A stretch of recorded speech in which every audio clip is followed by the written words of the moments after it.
নমস্কাৰ বন্ধু বান্ধৱীসকল, মোৰ নাম নীতু। মোৰ বয়স ৩৪ বছৰ। মই এগৰাকী সাধাৰণ ছোৱালী। বিয়াৰ পিছত বোৱাৰী হৈ এই ঘৰলৈ আহিছিলোঁ। মোৰ স্বামীৰ চৰকাৰী চাকৰি আছিল আৰু তেওঁ বেছিভাগেই চহৰতে থাকে। মাহত এবাৰ বা দুবাৰকৈ ঘৰলৈ আহিছিল। কেৱল মই আৰু মোৰ শহুৰ দেউতা ঘৰত থাকিছিলোঁ। শাহুৰ মৃত্যুৰ কেইবাবছৰ হ'ল। এতিয়া শহুৰ দেউতা ঘৰৰ মুৰব্বী আছিল। বিয়াৰ ৬ বছৰ হ'ল, কিন্তু এতিয়াও মোৰ কোনো সন্তান জন্ম হোৱা নাই। হয়তো মোৰ স্বামীয়ে সময় নিদিয়াৰ বাবেই। মই তেওঁৰ সময় আৰু মৰমৰ বাবে হাহাকাৰ কৰোঁ, কিন্তু তেওঁ নিজৰ কামত ব্যস্ত। বিয়াৰ পিছত নাৰীক স্বামীৰ পৰা মৰম লাগে, কিন্তু তাৰ বাবে মই এতিয়াও অসম্পূৰ্ণ। তেতিয়া মই ভাবোঁ যে জীৱনটো সঠিকভাৱে চলাবলৈ হ'লে ভাল টকাও লাগে, যিটো মোৰ স্বামীয়ে যথেষ্ট ভালকৈ উপাৰ্জন কৰি আছে। জীৱনত সকলো নিখুঁত নহয়, মোৰ জীৱনটোও নিখুঁত নহয়। যেন আমাৰ হাতত টকা আছে, কিন্তু মোৰ স্বামীৰ সময় নাই। আমি কেৱল নিজৰ চাকৰিৰ ওপৰতেই নিৰ্ভৰশীল নহয়, আমাৰ মাটিও আছে, যিবোৰ মোৰ শহুৰ দেউতাই পৰিচালনা কৰে। মোৰ শহুৰ বৰ পৰিশ্ৰমী মানুহ আৰু মোক বহুত সন্মান কৰে। কিন্তু কিয় নাজানো, যেতিয়াই তেওঁক দেখা পাওঁ এটা অদ্ভুত উষ্ণতাই মোক ভৰাই তোলে। হয়তো তেওঁ এজন শক্তিশালী, কঠোৰ পৰিশ্ৰমী মানুহ হোৱাৰ বাবেই। গোটেই দিনটো পথাৰত পৰিশ্ৰম কৰি সন্ধিয়া ক্লান্ত হৈ ঘৰলৈ উভতি আহিছিল। বয়সৰ বলিৰেখাবোৰ তেওঁৰ মুখত দেখা গ'ল যদিও শৰীৰত তেতিয়াও এজন ডেকাৰ দৰেই শক্তি আছিল। সেইদিনা গাঁৱত এটা ডাঙৰ ধৰ্মীয় অনুষ্ঠান আছিল। সকলো আত্মীয় স্বজন আৰু ওচৰ চুবুৰীয়া ধৰ্মীয় অনুষ্ঠানত গৈছিল যদিও মই যাব পৰা নাছিলোঁ। গোটেই ৰাতিপুৱাৰ পৰাই কাম কৰি বহুত ভাগৰুৱা হৈ পৰিছিলোঁ। গতিকে ঘৰতে জিৰণি লোৱাৰ সিদ্ধান্ত লৈছিলোঁ। শহুৰ দেউতাও যোৱা নাছিল। হয়তো এই সকলোবোৰৰ প্ৰতি তেওঁৰ আগ্ৰহী নাছিল। ঘৰৰ কামবোৰ শেষ কৰি তাৰ পিছত গা ধুবলৈ গ'লোঁ। ঠাণ্ডা পানীয়ে মোক সকাহ দিলে। কাপোৰ সলাবলৈ কোঠাটোত সোমাওঁতেই দেখিলোঁ বিচনাৰ চাদৰখনৰ গোন্ধ ওলাইছে। বিচনা চাদৰখন উলিয়াই আনিবলৈ জোকাৰিলোঁ, কিন্তু বল প্ৰয়োগ কৰি আঁতৰাব লগা হ'ল। শহুৰে ক'লে, "হেৰা বোৱাৰী, কি কৰি আছা?" শহুৰৰ মাতত মই থতমত খালোঁ। মই ক'লোঁ, "মই চাদৰখন উলিয়াবলৈ চেষ্টা কৰি আছিলোঁ, কিন্তু উলিয়াব পৰা নাই।" শহুৰে ক'লে, "ৰ'বা, মই সহায় কৰিম।" তেওঁ মোৰ ওচৰলৈ আহিল। মই স্পষ্টকৈ তেওঁৰ শৰীৰৰ ঘাম আৰু বোকাময় মিশ্ৰিত সুগন্ধিৰ গোন্ধ পাইছিলোঁ।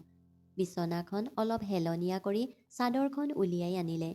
মই সকাহৰ উশাহ এটা ল'লোঁ, কিন্তু তেতিয়াহে মোৰ চকু তেওঁৰ শক্তিশালী হাত দুখনলৈ পৰিল, যিবোৰৰ শিৰাবোৰ বিশিষ্ট আছিল আৰু কঠোৰ পৰিশ্ৰমৰ চিনবোৰ স্পষ্টকৈ দেখা গৈছিল। চাদৰখন ধৰিবলৈ চেষ্টা কৰিলোঁ যদিও আমাৰ হাত দুখনে ইজনে সিজনক চুই গ'ল। মোৰ মাজেৰে সামান্য অনুভূতি এটা দৌৰি গ'ল। জোৰকৈ হাতখন আঁতৰাই দিলোঁ। শহুৰে মোৰ চকুলৈ কিছু মুহূৰ্ত চালে, তাৰ পিছত একো নোকোৱাকৈ গুচি গ'ল। কিন্তু মই তাতেই থিয় হৈ থাকিলোঁ। মোৰ ভিতৰত ধুমুহাটো উঠি অহা অনুভৱ কৰিলোঁ। এইটো কি আছিল? কিয় তেওঁৰ লগত ইমান অদ্ভুত অনুভৱ হ'বলৈ ধৰিলে?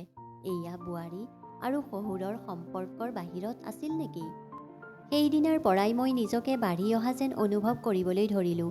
শহুৰৰ সন্মুখলৈ অহাৰ লগে লগেই মোৰ হৃদস্পন্দন বাঢ়ি যাব ধৰিলে। মোৰ হাত ভৰি ঠাণ্ডা হৈ যাব ধৰিলে। আগতে কেতিয়াও এনেকুৱা হোৱা নাছিল যদিও এতিয়া প্ৰতিবাৰেই তেওঁৰ ওচৰত থকাৰ সময়ত মোৰ এটা অদ্ভুত অস্বস্তি অনুভৱ হৈছিল। পিছদিনা ৰাতিপুৱা পাকঘৰত চাহ বনাই থাকোঁতে শহুৰে বাহিৰৰ পৰাই উভতি আহিছিল। গাত অলপ মাটি লাগি আছিল। হয়তো তেওঁ খেতি পথাৰৰ পৰা আহিছিল। তেওঁ সুধিলে, "বোৱাৰী, চাহ ৰেডি হৈছে নেকি?" মই ক'লোঁ, "হয়, মই মাত্ৰ লৈ আহি আছোঁ।" চাহখিনি ট্ৰে এখনত থৈ তেওঁৰ সন্মুখত থৈ দিলোঁ। মনে মনে বহি চাহ খাবলৈ ধৰিলে। ময়ো পাকঘৰৰ ওচৰতে থিয় হৈ আছিলোঁ। মই অজানিতে তেওঁৰ ফালে চালোঁ। তেওঁৰ চকু দুটা এটা বেলেগ গুৰুত্ব, যেন তেওঁ কিবা এটা ক'ব বিচাৰিছিল যদিও ক'ব নোৱাৰিলে। নাজানো কিয় তেওঁৰ চাৱনি এৰাই চাবলৈ মন লাগিল। মূৰটো নমাই খৰধৰকৈ পাকঘৰলৈ গ'লোঁ। কিন্তু দিন পাৰ হৈ যোৱাৰ লগে লগে মই বুজিলোঁ যে মই আৰু আগৰ দৰে নাই। সেইদিনা গাঁৱত বৰষুণ দি আছিল। কাৰেণ্টটো গৈছিল। ঘৰত মাথো এটা লেম্পৰ ম্লান পোহৰ আছিল। মই বাৰান্দাত থিয় হৈ আছিলোঁ। বৰষুণৰ ঠাণ্ডা টোপালবোৰৰ বতাহজাকে মোৰ মুখত চুমা খাই আছিল। যেতিয়া হঠাৎ পিছফালৰ পৰা শহুৰৰ গধুৰ মাতটো আহিল, তেওঁ ক'লে, "বোৱাৰী, ভিতৰলৈ আহা, তিতি যাবা।" মই ক'লোঁ, "মাত্ৰ 2 মিনিট।" ধুনীয়া বতাহ বলিছে। তেওঁ ক'লে, ঠিক আছে, কিন্তু নিজকে ঠাণ্ডা হ'বলৈ নিদিবা। ঘূৰি চাই দেখিলোঁ যে তেওঁ লেম্পৰ পোহৰত থিয় হৈ আছে। তেওঁৰ চকু মোৰ ওপৰত নিবদ্ধ হৈ আছে। মোৰ খোজবোৰ মসৃণভাৱে আগবাঢ়িল। মাথো এটা সাধাৰণ কথা আছিল যদিও তেওঁ কোৱাৰ ধৰণত মোৰ নিজৰ বুলি ভবা অনুভৱ এটা আছিল, যিটো মই আগতে কেতিয়াও অনুভৱ কৰা নাছিলোঁ। খৰধৰকৈ ভিতৰলৈ আহিলোঁ। মোৰ পিছে পিছে গৈ বহিল তেওঁ। কিছু সময়ৰ বাবে কেৱল বৰষুণৰ শব্দহে শুনা গ'ল যদিও সেই নিস্তব্ধতাটো যেন বহু কথাই কোৱা হৈছে। সেই নিশা মই কোঠাত আছিলোঁ যদিও টোপনি ক'তো নাছিল। মনলৈ আহি আছিল অদ্ভুত চিন্তা। মই নিজকে পতিয়ন নিয়াব বিচাৰিছিলোঁ যে এইটো ভুল। মই তেওঁৰ বোৱাৰী। এই সকলোবোৰ কথা ভাবিব নালাগে। কিন্তু এই চিন্তাবোৰৰ পৰা যিমানেই পলাবলৈ চেষ্টা কৰিছিলোঁ, সিমানেই তেওঁৰ কথা ভাবিয়েই আছিলোঁ। ইয়াৰ পিছত সকলো একেই আছিল, তথাপিও সকলো সলনি হৈ গৈছিল। প্ৰতিদিনে একে কামেই কৰি আছিলোঁ, পাকঘৰ পৰিচালনা কৰা, ৰন্ধা-বঢ়া কৰা, ঘৰ চাফা কৰা, কিন্তু মোৰ মনটো আন ঠাইত আছিল। শহুৰে আগৰ দৰেই আছিল যদিও মোৰ চকুৱে এতিয়া বেলেগ ধৰণে চাবলৈ আৰম্ভ কৰিছিল। সেইদিনা সন্ধিয়া মই ঘৰৰ চোতালত বহি আছিলোঁ। বতাহ ঠাণ্ডা আছিল যদিও মোৰ ভিতৰত এটা অদ্ভুত গৰম আছিল। ঠিক তেতিয়াই শহুৰ দোকানৰ পৰা উভতি আহিল। তেওঁ ক'লে, বোৱাৰী, মই আজি বৰ ভাগৰুৱা হৈ পৰিছোঁ, যেন এতিয়া বুঢ়া হৈ গ'লোঁ। মই ক'লোঁ, এতিয়াও আপোনাৰ শক্তি ডেকা ল'ৰাতকৈ বেছি। মোৰ মুখৰ পৰা কি ওলাল মই নিজেই থতমত খালোঁ। শহুৰে মোৰ ফালে চালে। চকুত সামান্য হাঁহি এটা আছিল যদিও আন কিবা এটাও আছিল, যেন মোৰ কথাৰ আঁৰত লুকাই থকা অনুভৱটো বুজি পাইছে। তেওঁ ক'লে, বোৱাৰী, এই বয়সত যৌৱন ক'ত থাকিব? মই ক'লোঁ, যদি শক্তি আৰু কষ্ট দেখা যায় তেন্তে আপুনি যিকোনো ডেকাতকৈ কম নহয়। এতিয়াও মই নিজেই বুজি পোৱা নাছিলোঁ মই কি কৈ আছিলোঁ। শহুৰে মোৰ ফালে চাই থাকিল কেইমুহূৰ্তমান। তাৰপিছত তেওঁ পাগুৰিটো খুলি চকীখনত ৰাখিলে। তেওঁৰ বহল কপালখন ঘামত তিতি আছিল। শক্তিশালী কান্ধ আৰু সেই গধুৰ উশাহবোৰ মই নাজানো কিয়, কিন্তু মই তেওঁৰ পৰা চকু আঁতৰাব নোৱাৰিলোঁ। তাৰপিছত হঠাতে তেওঁ ক'লে, বোৱাৰী, তুমি সুখী নহয় নেকি? মই এই প্ৰশ্নৰ উত্তৰ কি দিম নাজানিছিলোঁ। মই ক'লোঁ, হয়, মই সুখী, কিন্তু সত্যটো আছিল যে বিয়াৰ 4 বছৰৰ পাছতো মোৰ হৃদয়ৰ কিছুমান ইচ্ছা পূৰণ নোহোৱাকৈয়ে থাকিল। মোৰ মিছা হয়তো তেওঁ বুজি পোৱাৰ দৰেই মোৰ ফালে চালে, কিন্তু একো নক'লে। মাত্ৰ দীঘলকৈ উশাহ এটা লৈ উঠিল আৰু ভিতৰলৈ সোমাই গ'ল। মোৰ হৃদয়খন ধপধপাই আছিল আৰু মই বহি ভাবিলোঁ, এইটো কি আছিল? তেওঁ চকুত এটা প্ৰশ্ন আৰু মোৰ চকুত বহুত উত্তৰ, যিবোৰ মই নিজেও ক'ব পৰা নাছিলোঁ। এয়া কেৱল বোৱাৰী আৰু শহুৰৰ মাজত হোৱা কথা-বতৰা আছিলনে, নে ইয়াতকৈ বেছি কিবা এটা আছিল, যিটো আমি দুয়ো মানি লোৱাৰ পৰা আঁতৰি আছিলোঁ? সেই নিশা চকুৰ পৰা টোপনি বহু দূৰত আছিল। শহুৰে কোৱা প্ৰতিটো শব্দ, মোৰ ফালে চোৱা প্ৰতিটো চাৱনি মোৰ মনত পুনৰ খেলি থাকিল। বোৱাৰী, তুমি সুখী নহয় নেকি? এই প্ৰশ্নটো কেৱল এটা প্ৰশ্নই নাছিল, ই মোৰ ভিতৰত লুকাই থকা সকলো অনুভৱক আলোড়িত কৰি তুলিছিল। মই মোৰ স্বামীক বৰ ভাল পাইছিলোঁ, যদিও তেওঁৰ অনুপস্থিতিয়ে মোৰ মনত এটা শূন্যতা এৰি থৈ গৈছিল। শহুৰেও একেই অনুভৱ কৰিছিল নেকি? পিছদিনা ৰাতিপুৱা সকলো স্বাভাৱিক হৈ পৰিল। মই পাকঘৰত কাম কৰি আছিলোঁ আৰু শহুৰে বাতৰি কাকত পঢ়ি আছিল। তেওঁ ক'লে, আজি বতৰটো ভাল হৈছে, তোমাৰ পথাৰলৈ যাবলৈ মন যায় নেকি? মই ক'লোঁ, মই পথাৰলৈ? তেওঁ ক'লে, হয়, তুমি সদায় ঘৰতে থাকা, ওলাই গ'লে মনটো অলপ ভাল লাগিব। অলপ দ্বিধাবোধ কৰিলোঁ, কিন্তু তাৰপিছত পথাৰলৈ যাবলৈ মান্তি হ'লোঁ। পথাৰ পাওঁতে চৌদিশে সেউজীয়া শীতল বতাহ বলিছিল। মাটিৰ গোন্ধে হৃদয়ক শান্ত কৰিছিল। তেওঁ ক'লে, জানানে, তোমাৰ শাহুৱেও ইয়ালৈ আহি ভাল পাইছিল। মই ক'লোঁ, সঁচাকৈয়ে? তেওঁ লাহেকৈ হাঁহি এটা মাৰি ওচৰৰ গছ এজোপাৰ তলত বহিল। ময়ো মোৰ দুপাত্তা মেলি তেওঁৰ ওচৰতে বহিছিলোঁ। কিছু সময় ধৰি তেওঁ পুৰণি কাহিনী কৈ থাকিল, যে কেনেকৈ পথাৰত জীৱনটো কটালে, শাহু যোৱাৰ পিছত কেনেকৈ সকলো সলনি হ'ল। মই সুধিলোঁ, আপোনাৰ কেতিয়াও অকলশৰীয়া অনুভৱ নহয়নে? তেওঁ ক'লে, মোৰ বহুত অকলশৰীয়া অনুভৱ হয়, কিন্তু মই কি কৰিম? অদ্ভুত চিন্তাবোৰ মোৰ ভিতৰত দৌৰিবলৈ ধৰিলে। শহুৰৰ কথাবোৰ মোৰ কাণত প্ৰতিধ্বনিত হ'ল। নিঃসংগতা বৰ সাধাৰণ কথা। মই এতিয়া অভ্যস্ত হৈ পৰিছোঁ। মই তেওঁৰ ওচৰতে মনে মনে বহি থাকিলোঁ। এজাক পাতল ঠাণ্ডা বতাহ বলিছিল যদিও মোৰ ভিতৰত এটা অদ্ভুত গৰম বাঢ়ি আহিছিল। মই লাহে লাহে তেওঁৰ ফালে চালোঁ। তেওঁ আকাশলৈ চাই আছিল, যেন কিবা এটা পুৰণি চিন্তাত হেৰাই গৈছে। কিন্তু এতিয়া মই মাত্ৰ এটা কথাই বুজিব পাৰিলোঁ, আমি দুয়ো এই নিসংগতাৰ সৈতে যুঁজি আছিলোঁ। তাৰ পিছত এটা লঘু বতাহ বলিলে আৰু মোৰ শাৰীৰ আঁচলটো উৰি গৈ তেওঁৰ কান্ধত পৰিল। মই মোৰ সকলো শক্তিৰে ধৰিবলৈ চেষ্টা কৰিলোঁ, কিন্তু মোৰ আঙুলিবোৰে তেওঁৰ আঙুলিৰ লগত সংঘৰ্ষ কৰিলে। সকলো খন্তেক সময়ৰ বাবে ৰৈ গ'ল। আমি দুয়ো ইজনে সিজনৰ চকুলৈ চালোঁ, কিন্তু মোৰ হৃদয়ৰ ধুমুহাটো কমি যোৱা নাছিল। মাত্ৰ এটা খন্তেকীয়া কথা নেকি?